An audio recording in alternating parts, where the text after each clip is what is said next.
Pemirsa, guna mencegah penyebaran wabah virus corona di Kota Bitung, penyemprotan disinfektan dilakukan terminal tipe A Tangkoko Bitung. Sesuai petunjuk dari Kementerian Perhubungan melalui Balai Pengelola Transportasi Darat Wilayah 22 Provinsi Sulawesi Utara bersama Dinas Kesehatan Bitung serta Satuan Pelayanan Terminal Tipe A Tangkoko melakukan penyemprotan disinfektan di salah satu pintu masuk Kota Bitung, yaitu Terminal Tangkoko, untuk sterilisasi dari virus COVID-19. Petugas dari BPTD Wilayah 22 Sulut mulai melakukan penyemprotan dari ruang tunggu penumpang sampai dalam bus tujuan Bitung Manado. Kita punya petunjuk Kemenhub melalui Balai Pengelola Sulut untuk melaksanakan kegiatan yang saat ini kami laksanakan.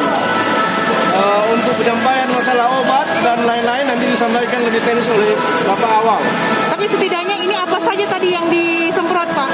Di bagian atau keseluruhan sampai bis-bis? Ya, jadi kita mulai di dalam, pedagang pintu masuk sampai dengan semua angkutan yang ada di dalam. Kita akan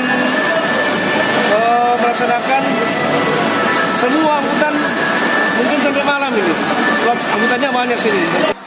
Cairan yang digunakan oleh petugas penyemprotan merupakan campuran dari bubuk disinfektan dan air yang berbahan aman serta dapat mencegah perluasan virus corona. Kita menggunakan bubuk piton sebagai obat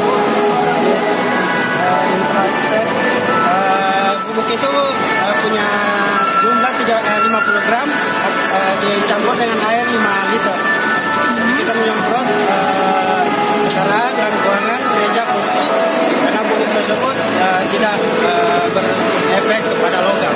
Tapi ini aman untuk kontak fisik dengan manusia mungkin? Aman untuk manusia dan hewan. Sejak digemparkan dengan wabah virus corona COVID-19 di Sulawesi Utara, penumpang di Terminal Tangkoko Bitung berkurang.